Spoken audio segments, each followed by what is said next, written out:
อนนี้ก็หลุดมาส่งใหม่หอดเป็นทีเก็บหอยแล้วไปหน่อยเนาะ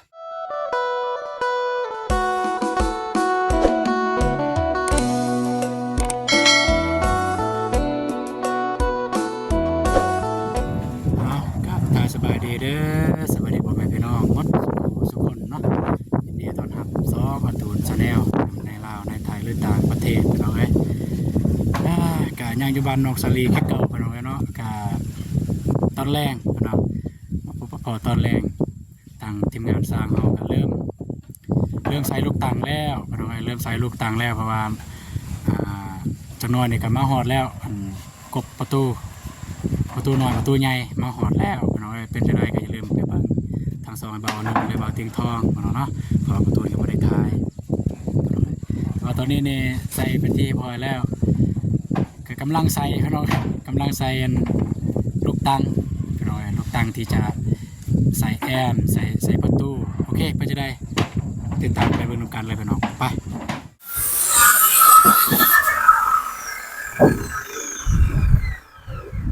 พาดทุกคนเลยก็เริ่มแล้ว เริ่มมันติดลูกตังแล้วเยี่ยมเด้ในเรื่องแล้วติดลูกตังแล้วจะน้อยก็จะติดวงกบพาตะวงพาตะวงมาหรือไปเดี๋ยวคุณตอบก่อนคุณตอบโอเคทุกคนมาแต่ว่าสิไปทักทายไอ้นงก่อนเพิ่นก็กินข้าวเขาพี่น้องกำลังกินข้าวสบายดีเด้อสบายดีเด้อพี่น้องเลยกินข้าวอิ่มนึงเนี่ยอิ่วข้าวโดยกำลังติดลูกตั้งพี่น้องเลยเนาะเพราะว่าสั่งแล้ววงกบประตูปกเอียบจะหน่อยมาเนาะประมาณ3 โมงเนี่ยจะเราทาเบิ่งเขาโทรมาแล้วพี่น้องเลยว่าเขาโทรมาทางเรื่องนี้อะไรจังมาตังเลยมือฮื้อกันจะแล้วเขาติดตังยังมีตลอดทาทางใหม่ชื่อละบัดนี้พองบทางกบมีแล้วบ่มีประตูปงเอี่ยมบ่ใส่เนาะเฮ้ยนี่เพื่อนนี่ใส่หมดแล้วใส่บ่จะได้มาส่งจักหน่อยเนี่ยมีทางปงเอี่ยมมีประตูปงเอี่ยมเนี่ยว่าบ้านประตูแล้วก็วงกบประตูแล้วก็วงกบปงเอี่ยมสบายง่ายแกครบเลยทั้งวงใหญ่วงน้อยเลยมันเลยถึงบ้านเลยนะขึ้นถึงบ้านเลยครบมันเลยอันได้ตัวนั้นมาแต่ เราทาเซอร่าไม่เซอร่าบัดแล้วซาร่าแล้วกับแอมเลยบัดนี้แอมก็เฮ็ดติงก็ได้ก็จบยันของสลีลูกติงเลยลูกติงอีกบัดนี้ลูกติงก็บ่หลายดอกในเบอร์นี้ก็แอมดิลูกติงไปยากแอมบ่เบิ่งนี่แอมเนาะแอมงามแล้วกันแอมเนี่ยแสดงว่าลูกติงแต่นี้ไปเลยแต่นี้ไปพูนหอดพูนเลยไปพูนหอดพูนใหญ่เลยไงแต่เพิ่นตนาไปเพิ่นมีงบเองแม่นบ่ตนาไปเพิ่นมีงบเองเพิ่นก็เฮ็ดนี่เพิ่นแก้มิกได้เด้ของมีงบเองเพิ่นได้พอดีงามเลยกันแอมมันเลยงามเลยเพราะว่ามันยาวเลยได้พี่น้องเอ้ยพี่บ่นั่งนี่ยาวเลยฮอดพี่เลยนะมันก็เปลืองบนนั่นเกิดแม่นบ่แม่นบนนั่งนี่จะลายนะเลยว่าถ้าทางน้องสลีปมีงบเพิ่นก็แอมเบิ่งนี้ทางตรงกันได้เด้เบิ่งนี้ก็ได้เบิ่งนี้ก็แอมแม่นบ่ก็ป้าเบิ่งนั้นก็ได้อันนี้ป้านี่ก็ได้ก็เบิ่งนี้เฮ็ดห้องก็ได้อันนี้แม่นนอนเบิ่งนี้ก็ได้ก็ได้แล้วแต่เพิ่นมีงบเพิ่นเฮ็ดนะตามสะดวกสบายของเพิ่นแต่ว่าทางเฮามีงบเคลื่อนว่าแล้วตามแบบเพิ่นแม่นบ่ตามแบบซ้ำนี้นะไอ้เคลื่อนของเดิมแหละอีกมีแต่แอมเบิ่งนี้ซื่อแล้วก็เป็นประตูเบิ่งน่ะนี่ก็ประตูก็อยากให้ FC แล้วคอมเมนต์ทางบ่าวตูนก็ได้พี่น้องเอ้ยเนาะประตูนี่ปากถึงกลางบ่เรือปากแคบให้คอมเมนต์มากก็ได้พี่น้องเอ้ยเนาะแบบคือน้องเดิมบ่หรือว่าแบบเฮ็ดอะไรตามแบบนี้บ่แม่นเนาะอันตามแบบนี่มันกลางเนาะประตูอยู่กลางแต่ว่าตามไปมักอยู่แคมเนาะกันว่ามึงเพิ่นมักขนาดมักได้ก็เอาเนาะอยู่แคมนี่บัดเวลาเฮาสมมุติเฮามีเงินเนาะเฮาซื้อหยังเตียงบ่เฮาตั้งมื้อนึงก็มันเล็กเฮาก็ใส่ตัวนี้หั่นหยังตู้ง่าย ว่ามองกลางใส่กว้างเนาะ อันบนเครื่องกลางนี่ก็แล้วแต่เนาะแล้วแต่ผู้มักแต่ตัวนี้เฮาก็ใส่แคมก็ได้งาม แต่ว่าเจ้าของเพื่อนเพิ่นมักในได้เฮ็ดนั่นน่ะ ถ้าผู้ใหญ่เพิ่นนำ เพราะว่าแล้วมันมักมองกลางแล้วว่าแต่ว่าเจ้าของเพื่อนมักแคมเอาแคมแต่เปิดออกมาก็เห็นบ่นอนนั่นเนาะ พอโทรเข้าไป บ่นอนมันอยู่ข้างนั้นมันสิเมียนตู้ข้างนี้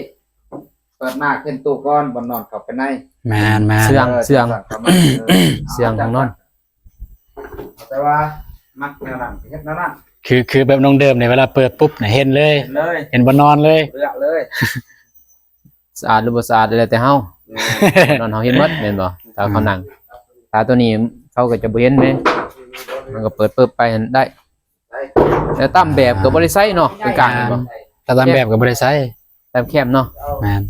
มันตามแบบบ้านแต่ว่าบ้านนี่บ่คือเด้บ้านน้องไส้บ้านน้องน้ำพี่น้องเนาะ ใช่แต่ แบบ นั้น แบบ ทางนั้นโลก เพื่อนน้องเดิม แล้ แบบ ลวดเลย แบบเดียว ได้แล้วมันพอเลยดิ อืม ถ้าตะวงกบมาเอาจังอ่านเป็นว่า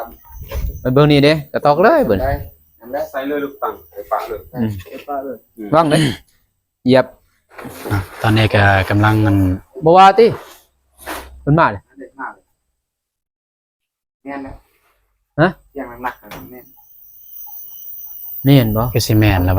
บ่ว่าไวปานนั้น บริยากต้องหลด รถมาส่งไม้บ่ ผมกบโทรศัพท์บอกก่อนเด้อ โดยเนาะพี่น้องก็มาต่อที่ทาง คันได้ติเนาะนี่เนาะ ได้ โอเค ไม่อันนี้คันใดเลยไม่อันนี้ ดีงามไปดิหรือครบ พอดีครบเลยนะ แม่นแหละ แม่น เอาโทรหาไอ้เตียงบ่ โอ้โทรหาบ่เตียง นั่นไม่ได้ โอเคทุกคนบ่ได้ว่าสิอยู่ในคลิปเลยป่ะ เอาตอกก็ เอ ได้ อ กันมันย่างหรือแป้ง เนาะ เนี่ย ก็อยู่ในคลิปเลยป่ะ ใส่ในย่าง โทรหา ไปเลย เนาะก็บ่ได้ว่าโทรหาทางไอ้เตียงก่อนเนาะก็ว่า ไม่เพิ่นถ่าจักหน่อยเด้อตีรถหัว แล้ว จักสิออกได้จักโมงใช่ป่ะ ปีนรถ เปลี่ หั ยน ว ตีนรถก่อน เดี๋ยว ขี่รถจักรไป เป็นนำดอกบ่ใกล้แต่ว่าส่วนน้องดื่มอยู่นี่ ไก่เด้อบ่ ไก่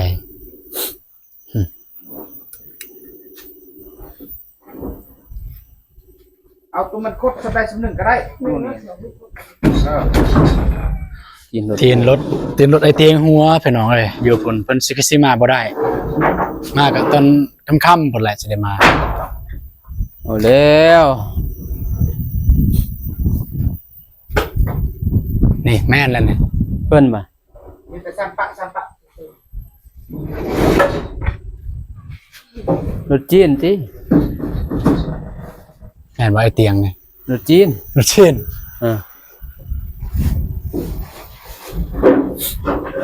เป็นว่ารถมาส่งใหม่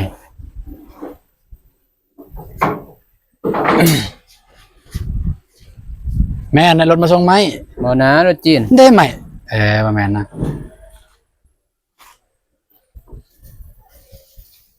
เออ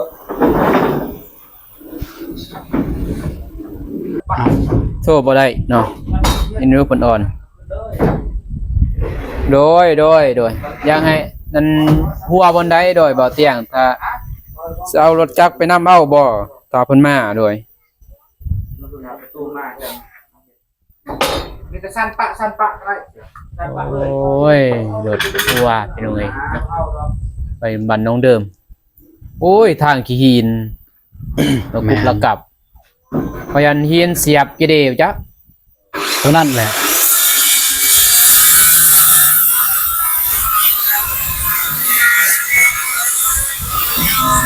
โอเคแต่ว่าน้องสิไปอัปเดตเบิ่งสร้างประเทศยังแน่ โดย โอ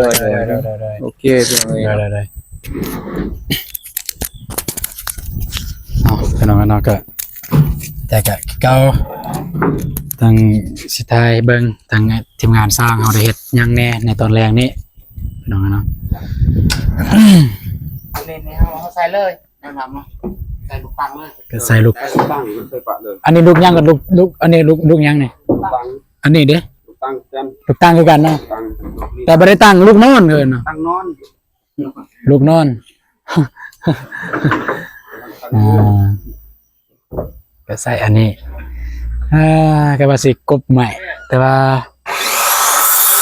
บ่มีทรายพี่น้องเอ้ยทรายขึ้นมาถึงหมดเพราะว่าทางสร้างเฮาอยากใช้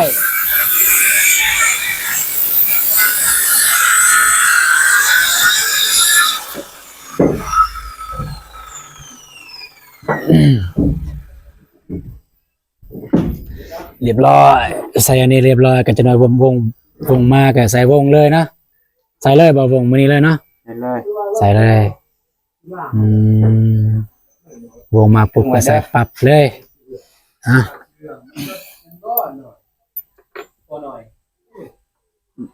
มาส่งยัง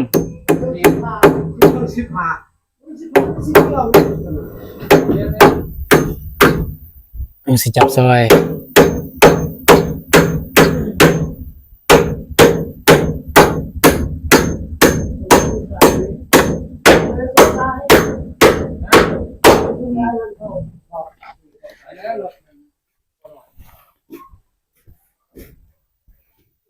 แต่ว่าเหล็กตะปูก็ใส่อย่างประหยัดเนาะ แม่น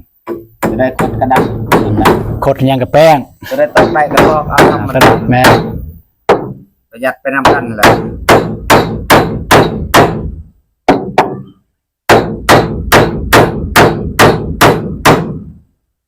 แล้ว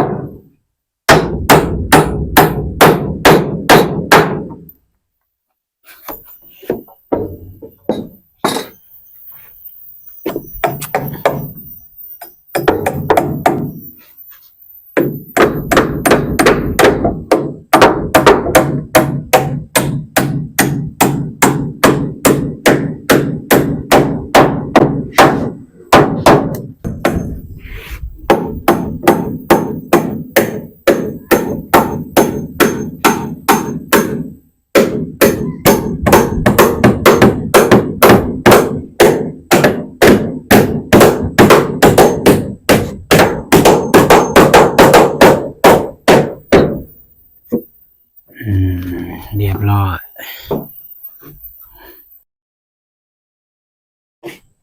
อะไรดู2 เมตร 78 หารเบิ่ง 2 เมตร 78 ก็ถือก็ หัน3หัน4ห้าได้ข้างห้าเลย ใส่ห้าป่ะ ห้านี่มันบ่ฮอดได้หาสิ2 เมตร 70ได้ เนาะความหารของลูกตังเนี่ยมันจะ50พี่น้องเนาะ กับผู้เดียว ตอนนี้ก็สร้างกำลังแทกอยู่นะก็เฮ็ดเพลงนี้พี่น้องเนาะ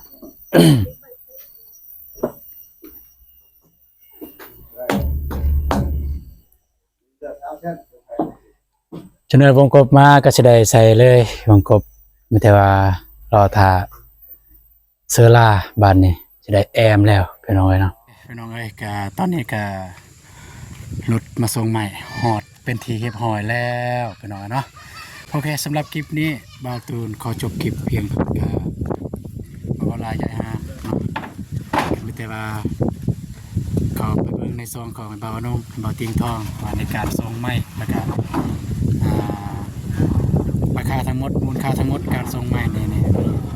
จากล้านจากแสนเนาะพี่น้องเนาะโอเคสำหรับคลิปนี้บ่าวตูนก็สิขอจบคลิปนี้เท่านี้แต่ว่าเจอกันในคลิปต่อไปคลิปนี้ขอกล่าวคำว่าสบายดีเด้อพี่น้องเนาะมันจะไปเจอกันในซองของไอ้บาติงทองเลยเนาะการคนใหม่แล้วก็มูลค่ารวมทั้งหมดเท่าใดพี่น้องโอเคบ๊ายบาย